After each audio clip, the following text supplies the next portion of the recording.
Salom aziz bolajonlar. Bugun biz bilan yangi savol-javob o'yini. Tayyormisiz? Ha, albatta. Boshlaymiz. Qani bolajonlar, nega kitob o'qish odatini shakllantirish kerak? Chunki kitob bizga bilim va tasavvur beradi.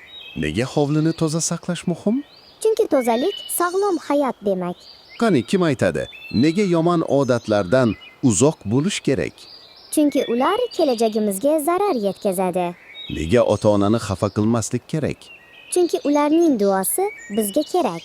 Qani bolajonlar, nega do'stlarimiz bilan adolatli o'ynashimiz kerak? Chunki adolat ishonch keltiradi. Nega yomon ishni ko'rsak, to'xtatishga harakat qilamiz? Chunki bu yaxshi fuqarolik burchimiz. Qani, kim aytadi? Nega kattalarning so'zini bo'lmaslik kerak? Chunki bu hurmatning belgisi. Nega yangi narsani o'rganishdan qo'rqmaslik kerak? Chunki bilim hayotimizni osonlashtiradi. Qani bolajonlar, nega muloqotda muloyim bo'lish kerak? Chunki muloyimlik do'st orttiradi. Nega tabiatni asrash muhim?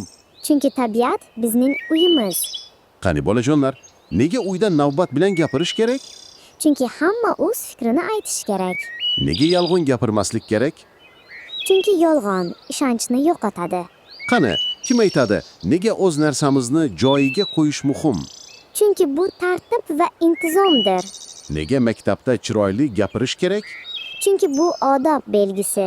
Qani bolajonlar, nega sabzavot va meva yeyish foydali? Chunki ular sog'lom o'sishimizga yordam beradi. Nega shovqin qilmaslik kerak? Chunki boshqalarning tinchini buzamiz. Qani, kim aytadi? Nega sport bilan shug'ullanish kerak? Chunki sport sog'ligimizni mustahkamlaydi.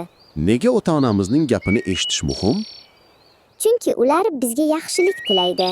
Qani bolajonlar, nega minnatdorchilik bildirish yaxshi? Chunki bu mehrni kuchaytiradi.